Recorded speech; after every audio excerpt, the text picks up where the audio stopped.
सभी को जय हिंद। दोस्तों, जैसा वादा किया था मैंने कि आपको अमर सिंह को सामने लेकर आएंगे, तो हमारा आज अमर सिंह जी के साथ बहुत ही बेहतरीन इंटरव्यू होने वाला है। बहुत सारे कंफ्यूजन है, बहुत सारे मुझे कमेंट मिले हैं कि सर कोर्ट में क्या चल रहा है, सर ये मांग क्यों की जा रही है, ऐसी मांग क्यों की जा रही है। अनुपूरक बजट 2 बार जारी हो चुका है, उसके बाद भी आज तक वेतन में बढ़ोतरी नहीं हुई। क्या है ये सब, विभाग में क्या चल रहा है, अमर सिंह जी से बेहतर कोई नहीं बता सकता। तो इसीलिए मैं इनको लेकर आया हूं अपने चैनल पर। तो यार वीडियो बहुत इंटरेस्टिंग होने वाला है, बिल्कुल 1 सेकंड के लिए भी मिस मत कीजिएगा। अगर मिस किया तो हो सकता है कि जानकारी आपसे मिस हो जाए और आपके दिमाग में फिर से कंफ्यूजन पैदा हो जाए। तो सभी कंफ्यूजन आपके दूर करेंगे इस वीडियो में, तो वीडियो को एंड तक देखेगा और वीडियो पसंद आए तो वीडियो को लाइक कीजिएगा। लाइक करने में कोई कंजूसी नहीं चलेगी, अगर कंजूसी की तो इसके जिम्मेदार आप खुद होंगे, दोबारा वीडियो नहीं बनाऊंगा।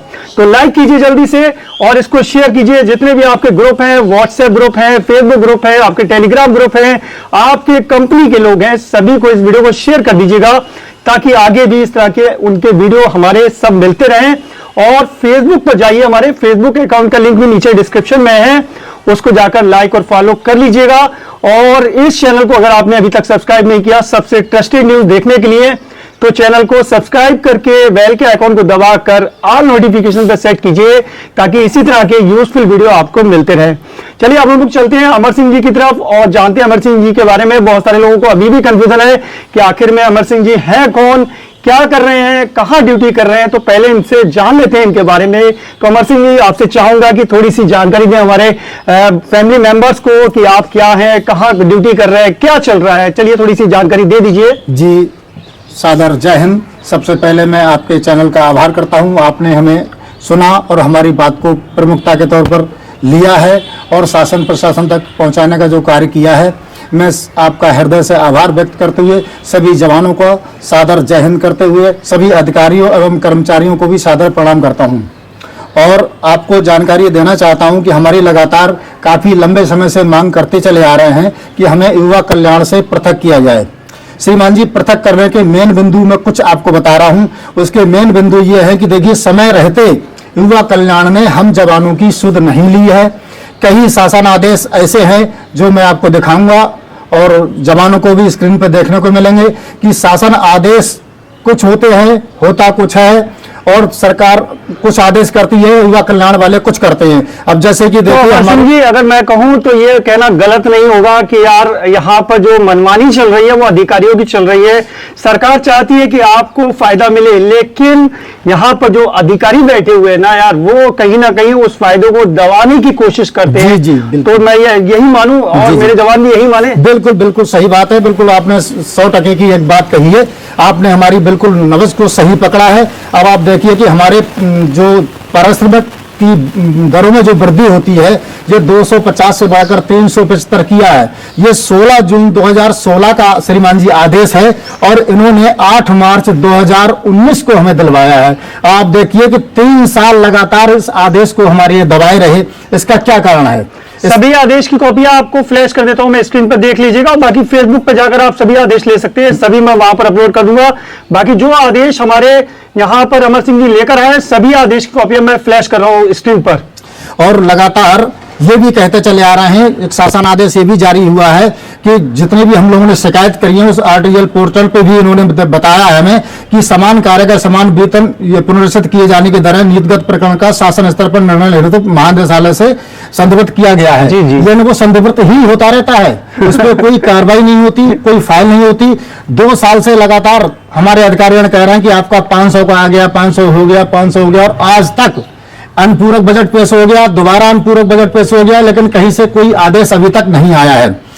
और इसलिए हम ये चाह रहे हैं कि हमारे विभाग को युवा कल्याण से अलग किया जाए। बहुत सी जानकारी ऐसी है कि आप देखिए, पीआईडी जवानों में जो भर्तियां निकलती हैं उनका एक मानक होता है, सभी सरकारी मतलब कर्मचारियों का एक मानक होता है कि कम से कम आयु 18 वर्ष से कम ना हो, और बाकी और भी मानक होते हैं वो भी पूरे हों।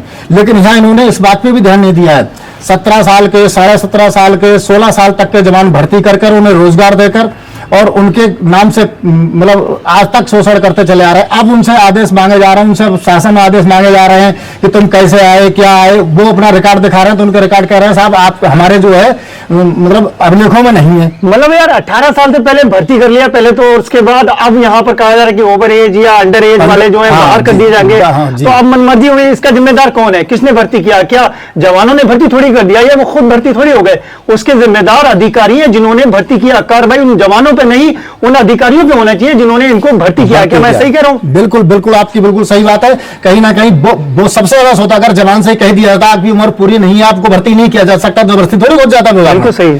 जी, अब उनसे डॉक्यूमेंट्स मांगे जाए तो डॉक्यूमेंट्स उस समय के कहाँ लाएगा ना, तो उस समय के कुछ शिक्षा क्षेत्र में तो प्रॉब्लम है, इतना प्रॉब्लम है जवानों के सामने, विभाग में बहुत प्रॉब्लम है। अच्छा, मैंने एक आदेश आपके पास देखा था कि यार होमगार्ड और पीआईडी जवान का मानदेय 2014 या 15 के आसपास सेम था, लेकिन उसकी वजह क्या रही कि हमारे होमगार्ड जवान जो है काफी आगे बढ़ गए, वेतन पहुंच गया 786 रुपए, उसमें डीए भी मिला हुआ है 786 रुपए, लेकिन आज तक पीआरडी जवानों को 375 रुपए मानदेय दिया जा रहा है। आपने पहला वाला जो अनुपूरक बजट हुआ कि यार 500 रुपए हो गया, फिर 50 रुपए की बढ़ोतरी, आज तक आदेश नहीं हुआ। इसकी वजह क्या हो सकती है, आप बता सकते हैं? इसकी मेन वजह सर युवा कल्याण नहीं चाह रहा है। युवा कल्याण अगर चाहता तो कम एज के भर्ती क्यों किए जाते, घंटे छोटे क्यों भर्ती किए जाते, क्यों मानक के विपरीत रख के बरकरार करके उनको आदेश किया जाता। सबसे पहली बात तो युवा कल्याण एक खेलकूद का विभाग है, बिल्कुल ये खेलकूद से संबंधित विभाग है। इस विभाग को वर्दी पहनने का भी अधिकार नहीं है सिविल विभाग को, क्योंकि किसी भी वर्दीधारी को वर्दी पहनने के लिए कम से कम 22 दिवसीय प्रशिक्षण प्रदान किया जाना जरूरी है। उससे आगे कितना भी हो, लेकिन ना तो किसी प्रकार का प्रशिक्षण दिया जाता है, ना किसी प्रकार का शस्त्र प्रशिक्षण दिया जाता है। पता नहीं किस कारणवश किन आदेशों में कौन सी ऐसी राजनीति चली गई जिसमें पीआरडी को युवा कल्याण के अंतर्गत कर दिया गया। अब आप श्रीमान जी मैं ये कहना चाहूंगा कि प्रांतीय रक्षक दल एक्ट 1948 के तहत काम कर रहा है। इसका गठन 1935 में नेताजी सुभाष चंद्र बोस के द्वारा किया गया था। देश आजाद होने के बाद नाम परिवर्तित करते हुए इसका नाम प्रांतीय रक्षक दल एक्ट 1948 दिया गया, और उस एक्ट 1948 के तहत हम लोगों को दायित्व सौंपे गए। 1950 तक हमें थानों की कमान से पुलिस बी का दर्जा प्राप्त था। Very good. 1952 में फिजिकल ऑफ कल्चर को, आप देख लेने वाली बात है कि फिजिकल ऑफ कल्चर को प्रांतीय रक्षक दल में विलीन किया गया, ना कि प्रांतीय रक्षक दल को फिजिकल ऑफ कल्चर में। अच्छा, प्रांतीय रक्षक दल मुख्य था, उसमें दूसरा वाला विभाग लाया गया, जबकि यहाँ पर उल्टा कर दिया। अब धीरे धीरे इन्होंने ये क्या काम करा, इसकी जड़ों को खोखला करते हुए समय समय पर संशोधन दिखाए हैं, वो दिखाए। मैं आपको आदेश भी दिखाऊंगा कि अगर इनसे जानकारी मांगी जाती है तो उसमें यह भी लिखते हैं कि पीआरडी एक्ट पूर्णतः लागू है, इसमें कोई संशोधन नहीं किया गया है। समझ गए? जब संशोधन नहीं किया गया है, पीआरडी विभाग सर्वोपरि है, तो वेबसाइट प्रांतीय रक्षक दल नाम की क्यों नहीं बनाई गई? क्या कारण रहा? बहुत बड़ा सवाल है, बहुत बड़ा सवाल है ये कि अब आप देखिए, आज आप प्रांतीय रक्षा दल को देखेंगे कि प्रांतीय रक्षा दल विभाग, आप वेबसाइट खोलेंगे, आपकी प्रांतीय रक्षा दल नाम से कोई वेबसाइट नहीं, युवा कल्याण विभाग से है, युवा कल्याण नाम से विभाग से है। अब जब विभाग मुख्यालय पे लिखा हुआ है कि महानिदेशालय प्रांतीय रक्षा दल आबलक युवा कल्याण, यह मुख्यालय पर लिखा हुआ है स्पष्ट शब्दों में, लेकिन जब आप वेबसाइट खोलेंगे तो केवल युवा कल्याण के नाम से खोलेंगे। युवा कल्याण खोल के जब आप अंदर घुसेंगे तो आप जाएंगे, उसमें ग्रामीण स्टेडियम देखेंगे, आपको महिला मंगल दल दिखेगा, युवक मंगल दल दिखेगा इसकी योजनाओं में। फिर उसके बाद में चौथे नंबर पर आएगा कि पीआरडी स्वयंसेवी संगठन, एक योजना।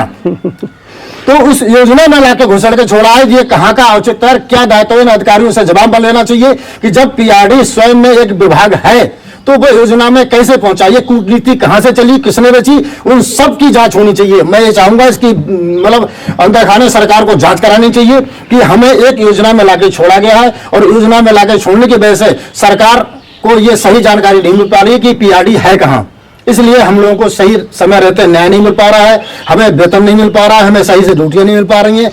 यहाँ तक के लिए आपसे क्या कहा जाए कि किसी प्रकार के लिए हमें काम करने के लिए अगर हम कोई बात अपनी कहते हैं तो हमारे खिलाफ कार्रवाई आज भी पीआरडी एक्ट 1948 के तहत की जाती है। श्रीमान जी, कार्रवाई के लिए पीआरडी एक्ट 1948 है, लेकिन हमारे अधिकार दिलाने के लिए, हमारी ड्यूटियां दिलाने के लिए तो पीआरडी एक्ट नहीं है। तो हम स्वयं सेवक हैं, तो स्वयं सेवक, तब हमें लाके कह दिया जाता है कि आप स्वयं सेवक हैं। तो शोषण की मेन वजह जो है वो युवा कल्याण विभाग का पीआरडी विभाग में कनेक्ट हो जाना, जबकि पीआरडी विभाग मुख्य विभाग है, उसमें युवा कल्याण विभाग को जोड़ा गया, लेकिन उसको पलट दिया गया, ठीक है, पलट दिया गया, और जिसकी वजह से शोषण का जो मेन वजह निकल कर आ रही है वो आ रही है युवा कल्याण विभाग। और जो मांग कर रहे हैं हमारे पीआईडी जवान, मांग कर रहे हैं कि युवा कल्याण विभाग को अलग किया जाए। उसकी वजह यही है कि शोषण को कम किया जाए। शोषण को कम करने के लिए युवा कल्याण विभाग को पीआईडी विभाग से अलग करना होगा, तभी कुछ हो पाएगा, मैं ये मान लूं। इसके अलावा मुझे अभी एक आदेश अमर सिंह जी ने दिखाया था कि यार यहाँ पर जो अवैतनिक पद हैं उन पर वैतनिक वाले पोस्ट कर दिए गए। इसके ऊपर भी प्रकाश डालना चाहेंगे अमर सिंह जी? तो देखिए श्रीमान जी, हमारा मेन जो हमारे पद चेंज किए गए हैं उनमें, उसमें एक्ट को मैं दिखाऊंगा। उस एक्ट में जो हमारे पद हैं वो अब इन्होंने संशोधित करते हुए पदों का भी चयन कर दिया गया है। अब जिस तरह कंपनी कमांडर का पद है तो बीओ महोदय को दे दिया गया है, जबकि बीओ महोदय अभी भी भर्ती होकर आए हैं।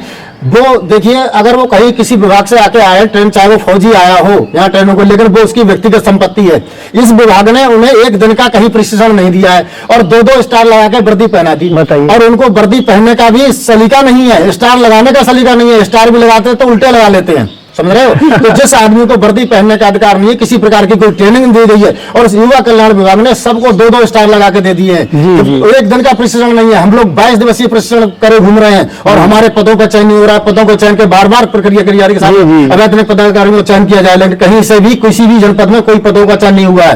कंपनी गठन का चयन का आदेश आ गया है, अनुसचिव महोदय ने कंपनी गठन का, किसी भी जनपद में, किसी भी जिले में कहीं कोई कंपनी का गठन नहीं हुआ है, कहीं कोई पदों का चयन नहीं हुआ है, किसी प्रकार की कोई कार्रवाई नहीं हुई। केवल कागजों में सब कार्रवाई हो रही है। सरकार को कागजों में कार्रवाई करके दिखाई जा रही है कि साहब हमने ये कर दिया, हमने वो कर दिया। आप देखिए, हमारी 50 वर्ष उम्र थी पहले, एक आर्मी की तरह हमारे हेड थे, उसमें 50 वर्ष से मतलब उम्र बढ़ा के हमारी 60 वर्ष की गई थी। उस 60 वर्ष के आदेश में भी आप देख लेंगे, आपको स्पष्ट दिखाऊंगा मैं, उसमें भी दिया गया है कि स्पष्ट कि प्रथम संशोधन 2016 में प्रख्यापित उत्तर प्रदेश रक्षक प्रथम संशोधन नियमावली 2016 में प्रांतीय रक्षक दल के नामांकित व्यक्ति जब तक के पूर्व में ही सेवा मुक्त अथवा पदच्युत न कर दिया जाए 60 वर्ष की आयु तक सेवा करने का सदस्य बना रहेगा। ये प्रावधान कर दिया गया है। इसमें भी प्रथम संशोधन दिया है, राज्यपाल महोदय का अनुमोदन है। तो ये और संशोधन कहां से होगा श्रीमान जी? हमें इस बात की समझ में नहीं आती कि जब हमारी आयु का संशोधन हुआ 2016 में, उसमें भी इन्होंने दिखाया है कि पीआरडी एक्ट में प्रथम संशोधन करते हुए हमने ये आदेश जारी किया है। तो अब जो विकास दल और आपके ये पदों का चयन, ये कहां से इन्होंने कर दिए? ये बहुत गंभीर विषय है, इस पर गहराई से जांच होनी चाहिए। और देखिए, मेरी लड़ाई किसी भी अधिकारी या कर्मचारी या किसी प्रकार के उसके तरह नहीं है, ना ही मैं कोई राजनीतिक नेता हूं। मैं एक पीआईडी जवान हूं और ब्लॉक कमांडर के पद पर तैनात हूं, अपनी सेवाएं दे रहा हूं। वर्तमान में भी जनपद बरेली में मैं अपनी सेवाएं दे रहा हूं लगातार। विभाग मुझसे ड्यूटी ले रहा है, मैं सेवा दे रहा हूं। लेकिन दुख मेरा यह है कि हमारे जो 61 करोड़ का बजट पेश हुआ था वो इन्होंने 85,255 पे बांटा है, पद लिखाए हैं इन्होंने, जबकि हम कुल मिलाकर 40 से 42 हजार जवान हैं पूरे उत्तर प्रदेश में। लेकिन इन्होंने वो 61 करोड़ का जो बंटवारा किया है वो 82,255 पे बंटवारा किया है। तो 82,255 पद कहां से लाइए? 40,000 कहां से कपड़ा हुआ? 82,000 के आसपास जो है बजट बांटा गया है। तो यार ये पैसा आधा पैसा कहाँ जा रहा है ये बताएगा कोई किसी को पता हो तो बताइएगा। कोई किसी को पता हो, कोई अधिकारी को पता हो, अधिकारी बताएं कि ये पद कहां से आए।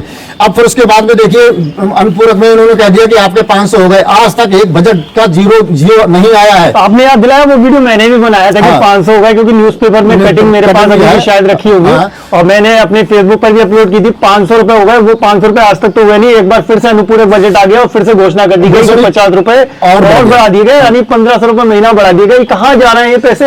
ये पैसे जाएंगे कहाँ जा रहे हैं? अमर सिंह से बात करते हैं इस मामले में। तो देखिए, इसको साफ अधिकारीगण जवाब देंगे, अधिकारी महोदय इसके जिम्मेदार हैं। और ये देखिए, सबसे बड़ी बात तो ये है कि कुल मिलाकर कितने भी शासन आदेश हो जाएं, मुख्यालय पर प्रांतीय रक्षक दल आबलिक युवा कल्याण महानिदेशालय दिखाया जा रहा है, जिले लेवल पर प्रादेशिक विकास दल एवं युवा कल्याण दिखाया जा रहा है। अब आप देखिए, प्रदेश एक, देश एक, विभाग एक, फिर भी इसमें संशोधन देखिए कि मुख्यालय पर प्रांतीय रक्षक दल महानिदेशालय, प्रांतीय रक्षक दल आबलिक युवा कल्याण उत्तर प्रदेश, जिले लखनऊ। अब आप जिले पे जाएंगे, जिले पे लिखा होता है प्रादेशिक विकास दल आबलिक युवा कल्याण विभाग जनपद फलाना ढिमाका। मतलब यार कभी कहीं कुछ चीज आगे है और कहीं कुछ चीज पीछे है। मतलब एक रूल नहीं है कि हाँ इस तरीके से लिखना है, कुछ नहीं। जो जहां जिसका पता चल रहा है। अब कोई भी किसी प्रकार की कार्रवाई हो तो एक्ट के अनुसार होती है। एक्ट के अनुसार अगर हम लोगों को पद की ड्यूटी की बात आए तो कहीं कुछ नहीं है। बहुत बड़ा भ्रष्टाचार युवा कल्याण में फैला हुआ है। मैं यहां से सभी से अनुरोध करना चाहूंगा इस चैनल के माध्यम से, आपके चैनल के माध्यम से बधाई देते चाहूंगा। पूरे प्रदेश के जवानों को मैं कहना चाहूंगा, आह्वान करना चाहूंगा कि सभी जवान मर्यादा में रहते हुए, अनुशासन में रहते हुए अपनी लड़ाई को कोर्ट में जाकर लड़ें। देखिए मैं आपको एक चीज दिखा दूं, इतने सारे कागज हैं, ये देखिए इतने सारे कागज हैं और ये सब प्रूफ करते हैं कि हाँ भ्रष्टाचार है। भ्रष्टाचार के लिए ये प्रूफ बहुत है, इतने प्रूफ बहुत है और ये सभी ज्यादातर कागज मैं अपने फेसबुक पे डाल दूंगा। और युवा कल्याण विभाग को अलग किया जाए, सबसे मेन मुद्दा युवा कल्याण विभाग को अलग किया जाए, क्योंकि भ्रष्टाचार यहां पर चरम पर है। अब इस भ्रष्टाचार को खत्म कैसे करना है वो अमर सिंह ने बताया, अमर सिंह जी ने बताया कि हमें कि जब तक युवा कल्याण विभाग को अलग नहीं किया जाएगा ये भ्रष्टाचार कभी खत्म नहीं हो सकता। इसके अलावा जो लड़ाई है अब ये कागजों से मुझे तो नहीं लगता इस तरीके से हो पाएगा, क्योंकि आदेश आता है और आदेश हवा हवाई हो जाता है, पता नहीं चलता कहां जाता है। ये आदेश आने की वजह और उसको दबाने की वजह आप जानते हैं कि कौन है, अधिकारी हैं। अधिकारी इन आदेशों को दबा रहे हैं, लागू नहीं कर रहे हैं, ठीक है। तो इनको आदेश को पारित किया जाता है, उसको लागू नहीं किया जाता। अब लागू कहां से कराना है? लागू कराना है कोर्ट से, कोर्ट में पहुंचना पड़ेगा। उसके लिए हमारे अमर सिंह जी ने तैयारी कर दी है, स्टार्टिंग हो चुकी है। पहले भी मैं आपको इंटरव्यू के जरिए बता चुका हूं कि अमर सिंह ने क्या क्या किया। उसके कोर्ट के केस के बारे में थोड़ी डिटेल जानकारी ले सकते हैं। यार वीडियो थोड़ा सा लंबा जरूर हो रहा है, लेकिन आपके सभी कंफ्यूजन दूर हो रहा है, ये क्लियर मुझे पता है। उसके बाद भी अगर आपके मन में कोई कंफ्यूजन है तो नीचे लिखिएगा कमेंट बॉक्स में आके, अमर सिंह जी को दोबारा चैनल पर लेकर आएंगे और दोबारा आपके सभी कंफ्यूजन को दूर कराएंगे। तो चलिए कोर्ट के बारे में जानकारी लेते हैं कि अब कोर्ट में क्या चल रहा है। अमर सिंह जी देखिए, कोर्ट में साहब श्रीमान जी हम कोर्ट ऑफ केस जीत चुके हैं। उसमें स्पष्ट आदेश हुआ था 7 जनवरी 2019 को कि पीआरडी जवानों का विधिवत मूल्यांकन करते हुए इन्हें भी होमगार्ड के समान वेतन व अन्य सुविधाएं प्रदत्त कराई जाएं। होमगार्ड के समान, ये देखिएगा होमगार्ड के समान, यानी कि समान कार्य समान वेतन। 2014 में होमगार्ड और पीआरडी जवानों का वेतन समान था, लेकिन उसके बाद पीआरडी जवानों को धक्का देने का पीछे कर दिया गया और होमगार्ड्स को कहां कर लिया गया? आगे। आज होमगार्ड्स का वेतन कितना है? 786 रुपए। पीआरडी का जवान कितना है? 375 रुपए। 375 रुपए। एक मजदूर से अगर मैं अपने यहां पर कंस्ट्रक्शन का काम करा रहा हूं, मजदूरी करा रहा हूं, वो भी 450-500 रुपए ले जा रहा है यार। लेकिन आप तो वर्दीधारी हैं यार, उसके बाद भी 375 रुपए। अपने आप में यार बड़ा अफसोस होता है मुझे, वर्दीधारी जवान 375 रुपए। चलिए बात करते हैं और उसके बाद कोर्ट ऑफ कंटेम्प्ट में गए तो वहां इन्होंने कोर्ट ऑफ कंटेम्प्ट खारिज करने को लिखा है हमारा कि हमने जो इनका दास 250 से बढ़ाकर 375 कर दिया है। ड्यूटियां थाने चौकी में दे दी, जीरो, बिल्कुल मतलब ड्यूटियां भी दी ऐसी जैसे मान लो 100 जवान है और 30 आदमी को ड्यूटी मिलेगी तो 90 मतलब 70 आदमी तो खाली बैठेगा। मतलब कागजी हकीकत अलग है, अलग है, बिल्कुल अलग है। इस टाइम हम कोर्ट की बात कर रहे हैं तो इस टाइम कोर्ट ऑफ चैलेंज में खड़े हैं, आखिरी स्टेज पर हैं और फैसले की स्थिति पे हैं। बिल्कुल इस टाइम एक बहस हमारी हो चुकी है। कागज कम पहुंचाने के चक्कर में इनसे जो मांगे गए डॉक्यूमेंट्स युवा कल्याण विभाग ने कुछ कम पहुंचाए, कुछ टिकट कम लगाए, तो इस वजह से पिछली तारीख 23 नवंबर को जो हमारी टल गई थी, अब हमारी 7 जनवरी की तारीख है। 7 जनवरी को बहस भी होनी है और संभवतः अगर जज साहब ने सही निर्णय अगर ले लिया हमारा तो वो हमारा फैसला भी आ सकता है। बिल्कुल इसी की तरफ हम खड़े हुए हैं और जो फैसला आएगा तो हम फैसले में, ये देखिए लंबी तारीख लगने का एक कारण यह है कि या तो हम कहीं ना कहीं कमजोर हो रहे हैं, सरकार कमजोर हो रही है और सरकार को धक्के दे रहे हैं। मतलब कोर्ट भी सरकारी वकील जो चाह रहा है कि थोड़ा लंबा खिंच जाए, इसलिए इन लोगों को न्याय मिले तो तब तक आचार संहिता ये वो लग जाए, इसलिए ऐसा आगे करके बढ़ा रहे हैं। तो ये समझ लो हम बिल्कुल है। अब हमें यहाँ पर संगठन को दिखाने की आवश्यकता है। किसी भी अधिकारी से बिना विरोध किए, बिना मतलब अभद्रता किए, अनुशासन में रहते हुए अपनी बात को न्यायालय के माध्यम से हम अपना न्याय लेके आएंगे, ये हमें पूरी उम्मीद है। और सभी से आह्वान करूंगा पूरे प्रदेश के जवानों से कि सब एकजुट होकर और कोर्ट में आके लड़ें। मेरे साथ आने की जरूरत नहीं है, आपको कोर्ट के साथ आने की जरूरत है। ठीक है, अमर सिंह जी ने बहुत बढ़िया बात कही, बहुत बढ़िया बात कही, एकदम बढ़िया। और मैंने इनका नंबर जो है, मोबाइल नंबर इन पर फ्लैश कर दिया, देखिए फ्लैश कर दिया। अगर आपको डायरेक्ट बात करना है तो अमर सिंह जी से डायरेक्ट आप बात कर सकते हैं, आप डायरेक्ट कोर्ट में पहुंच सकते हैं। देखिए कोई भी कोर्ट की लड़ाई होती है ना, वो अकेले बल पर नहीं जीती जा सकती, उसके लिए पूरा सभी जवानों का जब साथ मिलेगा ना तभी हम ये लड़ाई को जीत सकते हैं। क्योंकि यार आप जानते हैं कि यार बहुत सारे ऐसे पहलू होते हैं जिनको कवर करते हुए हमें कोर्ट की लड़ाई को आगे बढ़ाना होता है।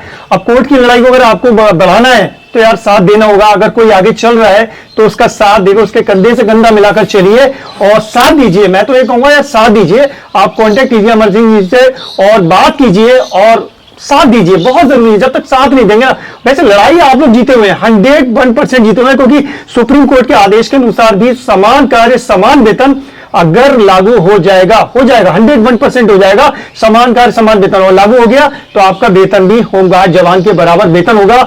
आपको भी डीए मिलेगा, वहां भी डीए मिल रहा है, आपको भी डीए मिलेगा, आपको भी एरियर मिलेगा। जैसे होमगार्ड जवानों को एरियर मिला है, वैसा ही एरियर आपको भी मिलेगा, 101% मिलेगा। क्यों अमर सिंह जी, सही कह रहा हूं मैं? बिल्कुल सही कह रहे हैं आप। देखिए होमगार्ड को इतना कुछ मिल गया, जबकि उसके सर्टिफिकेट पे लिखा होता है निष्काम सेवा। उनके सर्टिफिकेट पे आज भी निष्काम सेवा मिलता है, और हमारा जो सर्टिफिकेट मिलता है उस पर स्पष्ट लिखा होता है उत्तर प्रदेश सरकार। अब आप देखिए हमारा एक्ट भी उन्हीं को दिया हुआ है, हमारा और होमगार्ड का लगभग मिलता जुलता एक्ट है। उसी एक्ट में से हमारे द्वारा बना हुआ मतलब होमगार्ड विभाग है, और उसको जब मिल गया तो हमारे लिए तो बहुत पास की कौड़ी है, उनके लिए दूर की कौड़ी लगाई है, उन्होंने लंबी लड़ाई लड़ी।